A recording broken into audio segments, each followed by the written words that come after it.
来啦，谁啊？兰兰，你怎么在这儿？姐，啊，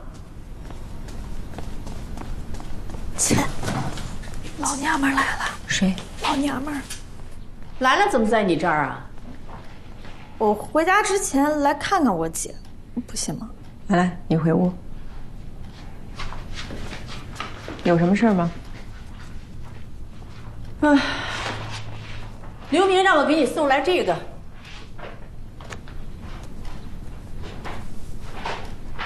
你看看吧。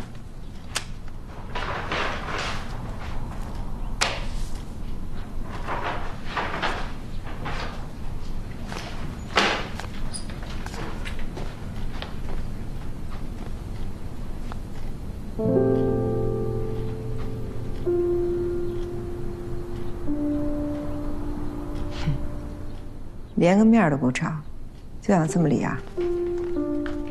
他不会再回来了，除非你在离婚协议上签字，他回来领离婚证。再说了，你们就这么拖着，有意思吗？我跟他爸商量过了，如果你同意，我俩咬咬牙，从我们的退休金里挤2万块钱给你，算是对你的人道主义补偿。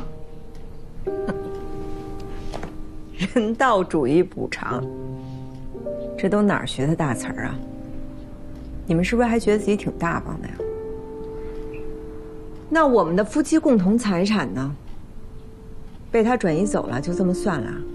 说话得讲良心，你们有什么共同财产啊？啊，这几年你们吃的花的，哪样不是刘明挣的？一整天吃香的喝辣的，过着衣来伸手饭来张口的日子。现在凭什么夫妻共同财产？都是他挣的吗？他刚开公司那会儿，几个大客户是靠谁给他联系的？还不是靠我爸吗？就算钱是他挣的，只要在我们夫妻关系存续期间，那就属于我们夫妻共同财产。我跟你也说不着。他要是想离婚，你就让他回来，我跟他面对面的把这事儿聊清楚了再离。我英子，你就这么赖着有意思吗？太有意思了，我原来还不知道这么有意思呢，现在才知道这么有意思。你既然来了，就麻烦你转告给刘明，我已经跟法院起诉和他离婚了，让他马上回来应诉，否则法院找不着人，公告送达，到时候开庭他不在，审判结果对您宝贝儿子不利，您可别怪我。你也真下得去手。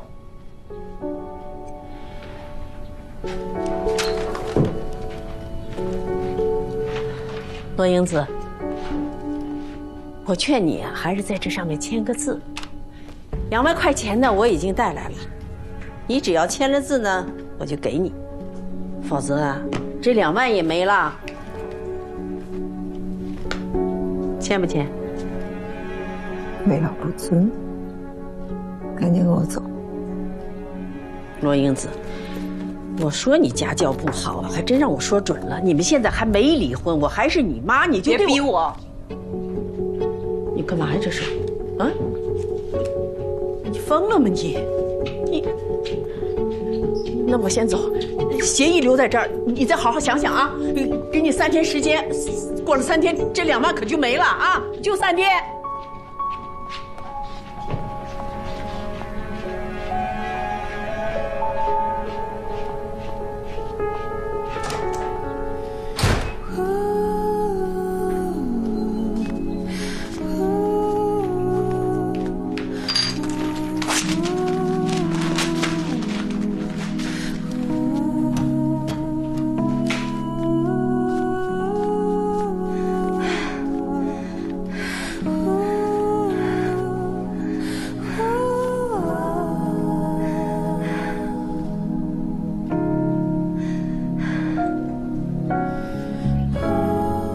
那个，别着急，喝口水，慢慢说。那个骚货呀，虽然是死在我们家里的，但是真不是我男人杀的。哎，孙女士，在法庭上你可千万不能这么说，有事说事，别用侮辱性语言，对你丈夫不利。行，我记住了。但是大福是被冤枉的。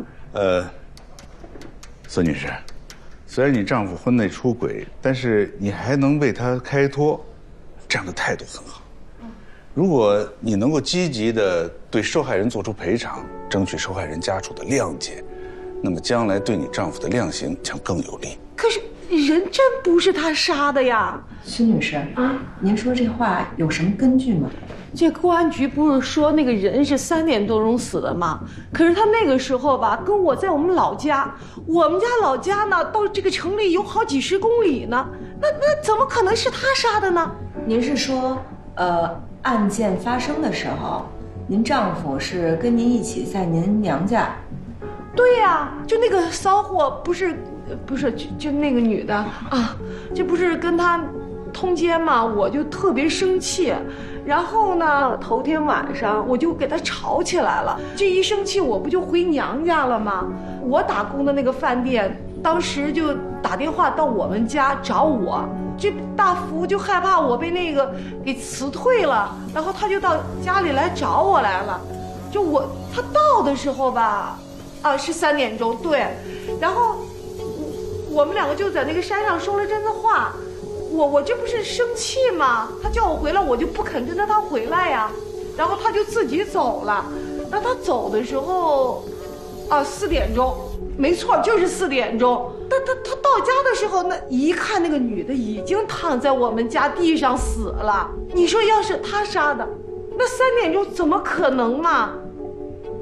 您看我理解对不对啊？也就是说，当时您生气，然后您爱人就去您娘家找您去了，然后后来对。孙女士，那么警察调查的时候，你把这些都说了吗？我说了呀，他不信啊。为什么不信？就说我包庇我男人，然后还说那个我提供的这些东西，就他推翻不了，就是他们说的那个。那你说，当时你丈夫跟你在一起，有什么证据吗？哎呦，韩律师，这要有证据不就好了吗？就当时他到的时候吧，我正在那个山上干活呢，我们2个就。孙女士你们在山上的时候，有人看到你们吗？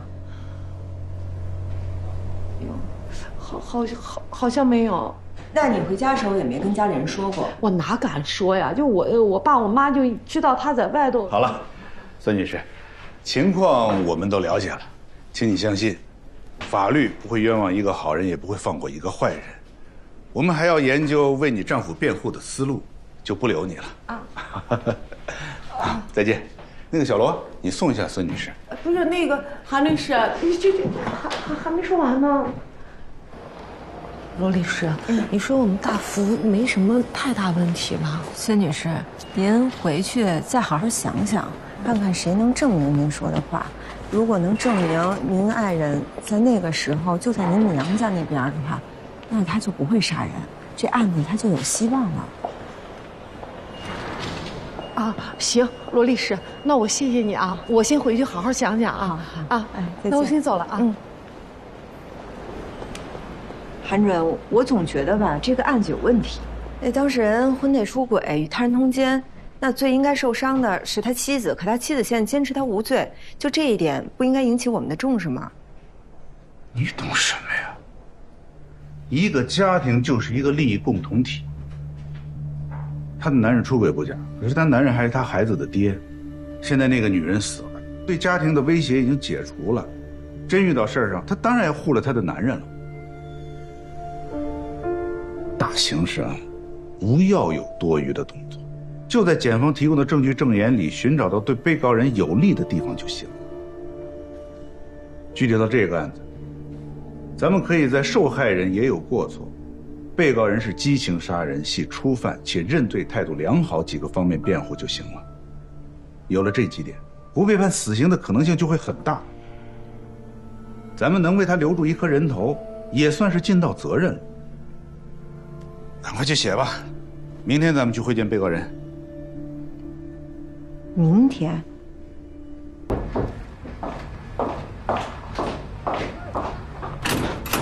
梅先生，我来看你来了。我给你带了好吃的。活过来了。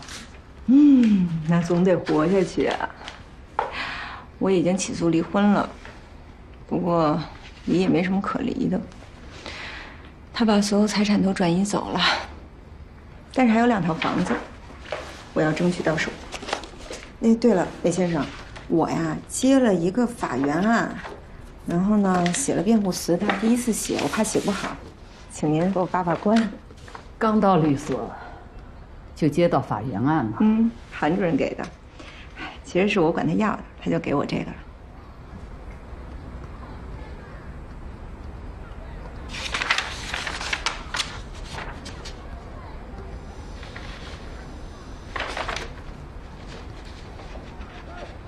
故意杀人案，见了被告人了？没有，韩主任说先写好，然后等开庭前去见见被告人就行。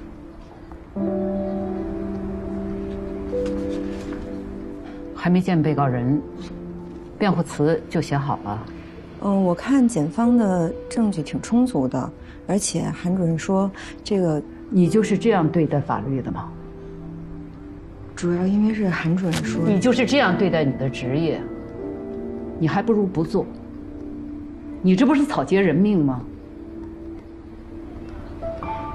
对不起，韦先生，我错了。你错哪儿了？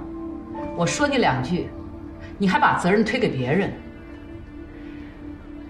一个人失去了人身自由，失去了对外联络，他能依仗的就是律师啊。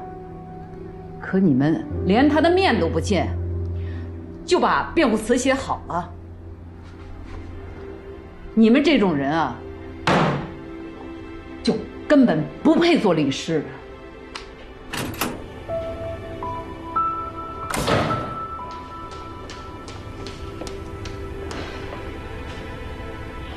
活该我。主任，头一回见被告人吧？是。现在比以前强多了，警察不会在场，也不会录音，但是会有监控，所以现场还是要注意纪律。好。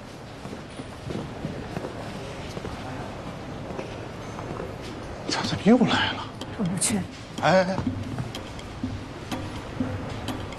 行，来会见吧。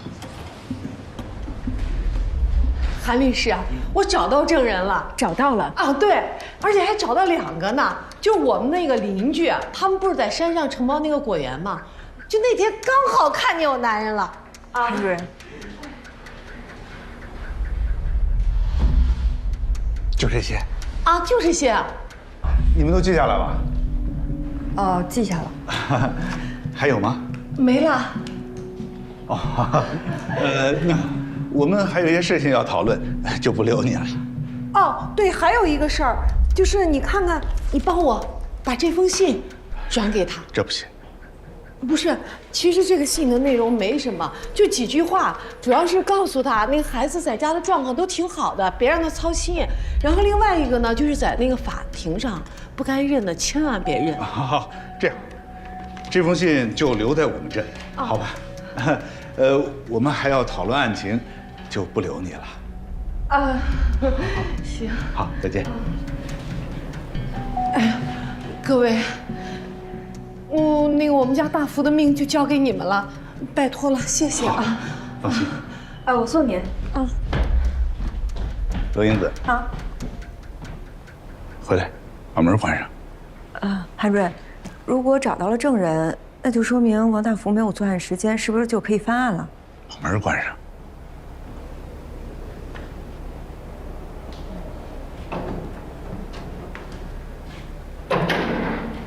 来，坐。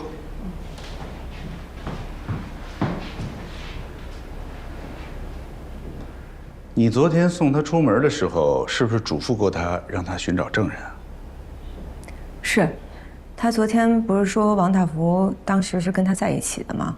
那你想害死我呀？学了几天法律啊？前律所就没你能了，是不是？韩主任，你什么你？你知道你现在这行为会害我进监狱。韩总，我不懂。你不懂。秋华，你解释给他听。证人证言其实是很不可靠的东西。孙小娥一心救夫，又知道有另外证人的重要性，她肯定会找同村人帮她做伪证的。乡里乡亲抹不开情面，就答应帮她作证。但这种证言是经不起法庭之证的。等这些出证言的人见到警察，知道做伪证是要负法律责任的，那很有可能就会改变证言。你想想，等他们见了警察，知道做伪证是要负法律责任的，他们会把做伪证的责任推给谁？知道刑法有个第306条吗？知道。在刑事诉讼中，辩护人、诉讼代理人毁灭、伪造证据，帮助当事人毁灭、伪造证据，威胁、引诱证人违背事实、改变证言或者作伪证的，处3年以下有期徒刑或者拘役；情节严重的，处3年以上7年以下有期徒刑。条儿背得挺熟啊。梅大良是你的老师吧？知道梅大良怎么变成现在这个样子的？这个律所，就是她和她的丈夫于大良，还有方丽红他们一起创办的。后来他们夫妻接到了一个案子，自以为掌握了足以推翻案件性质的证言，结果到了法庭上，证人一口咬定是他唆使他们做的伪证，他的当事人也在法庭上说是他教唆他们改变的有罪供述。他们被诉触犯了刑法第306条。梅大良也被吊销了律师资格。梅大良原来叫梅琴，是为了纪念她的丈夫才改叫现在这个名字的。你们还年轻，记住，作为一个律师，他的第一个对手是他的当事人，其次才是对方代理人，最后才是法官。记住了？记住了，师傅。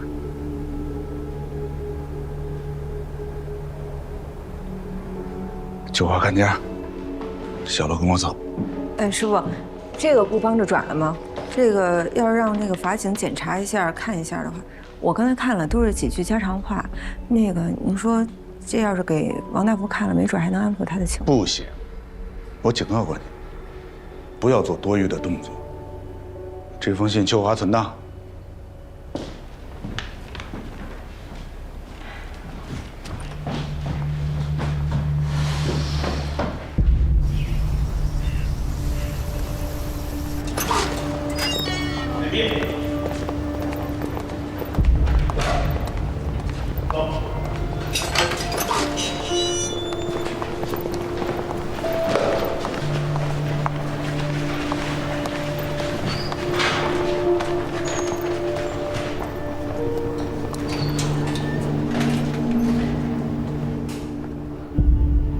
王大夫，我们是法律援助中心指派给你的律师，我叫韩志通，他叫罗英子。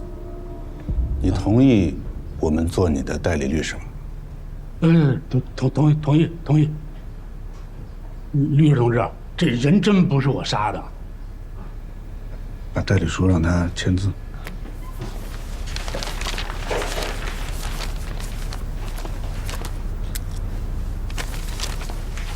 这是您的委托书，您看看，如果您同意的话，不用看，我签。我们就可以做您的那个辩护律师了。然后，我们的代理义务是到一审结束。啊，没问题。我说律师同志，这人真不是我杀的，这真跟我没关系。你记录。我承认啊，就是我跟那个钱爱莲这关系，有点不正当，但是他是老逼着我离婚，我就不理他。